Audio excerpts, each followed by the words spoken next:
Polycystic ovary syndrome, जिसे हम PCOS भी कहते हैं, ये एक ऐसी कंडीशन है जिससे आज बहुत सारी महिलाएं जूझ रही हैं। और देखिए, इस सफर में कोई भी अकेला नहीं है। तो चलिए आज हम साथ मिलकर समझते हैं कि पीसीओएस को मैनेज करने के प्रैक्टिकल तरीके क्या हो सकते हैं। सोचिए जरा, आपका शरीर ही आपके खिलाफ काम कर रहा है।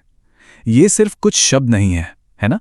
पीसीओएस के साथ जीने वाली कई महिलाओं के लिए ये हर दिन की सच्चाई है। ये सिर्फ एक फिजिकल कंडीशन नहीं है, बल्कि एक बहुत ही गहरी इमोशनल और मेंटल लड़ाई भी है। और ये कोई छोटी मोटी बात बिल्कुल नहीं है। 10 में से 1, जरा सोचकर देखिए, दुनिया भर में रिप्रोडक्टिव एज की हर 10 महिलाओं में से 1 इससे अफेक्ट होती है। ये आंकड़ा हमें यही बताता है कि इस बारे में खुलकर बात करना कितना जरूरी है। तो ठीक है, आज हम क्या क्या समझने वाले हैं। सबसे पहले पीसीओएस की इस पहेली को समझेंगे, फिर देखेंगे कि संतुलन के लिए कैसा खाना होना चाहिए, जानेंगे कि कैसे एक्सरसाइज एक दवा की तरह काम कर सकती है, और आखिर में एक मैनेजमेंट टूल किट तैयार करेंगे। तो हमारा पहला सेक्शन द पीसीओएस पजल। इसमें हम जानेंगे कि आखिर ये है क्या और क्यों होता है। अगर बिल्कुल आसान शब्दों में कहें तो पीसीओएस एक हार्मोनल इम्बैलेंस है। होता क्या है कि शरीर में इंसुलिन और मेल हार्मोन्स, जिन्हें एंड्रोजन्स कहते हैं, उनका लेवल बढ़ जाता है, और बस इसी वजह से शरीर का पूरा सिस्टम गड़बड़ा जाता है और फिर कई तरह की परेशानियां शुरू हो जाती हैं। और ये जो हार्मोनल गड़बड़ी है ना, ये कई परेशान करने वाले सिम्टम्स के रूप में सामने आती है, जैसे इर्रेगुलर पीरियड्स, वजन का बढ़ना, एक्ने, चेहरे पर अनचाहे बाल। ये सिर्फ फिजिकल चेंजेस नहीं है, ये सेल्फ कॉन्फिडेंस पर, हमारी रोज की जिंदगी पर बहुत गहरा असर डालते हैं। असल में ये सब सिग्नल हैं कि बॉडी अंदर से बैलेंस के लिए स्ट्रगल कर रही है। तो ये जो सिम्टम्स हैं, इनके पीछे आखिर चल क्या रहा है? देखिए, ये सिर्फ बाहरी लक्षण नहीं हैं। असल में दिमाग का जो कंट्रोल सेंटर है और ओवरीज हैं, उनके बीच का कम्युनिकेशन, वो कनेक्शन टूट जाता है, और इसी वजह से इंसुलिन रेजिस्टेंस और एक्स्ट्रा हार्मोन्स की प्रॉब्लम होती है।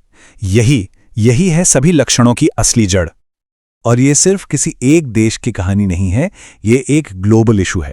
लेकिन मजे की बात यह है कि इसका असर दुनिया भर में अलग अलग है। जैसे इस चार्ट में देखिए, सदर्न चाइना में ये करीब 2.2% है, तो वहीं ऑस्ट्रेलिया में ये 20% तक है।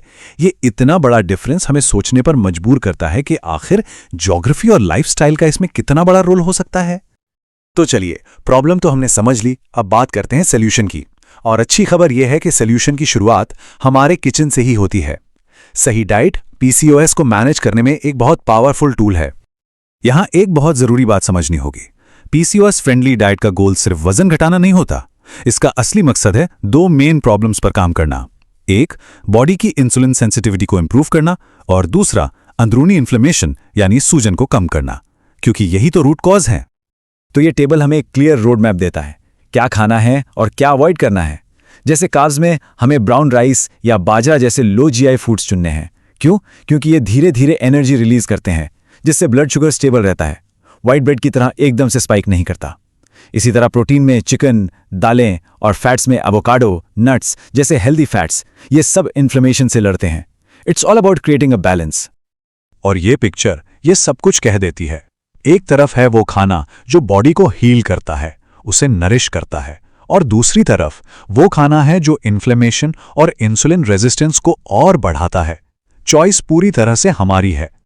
ठीक है, तो डाइट के बाद आता है दूसरा सबसे पावरफुल पिलर, एक्सरसाइज। और इसे एक काम की तरह नहीं, बल्कि एक दवा की तरह देखना चाहिए।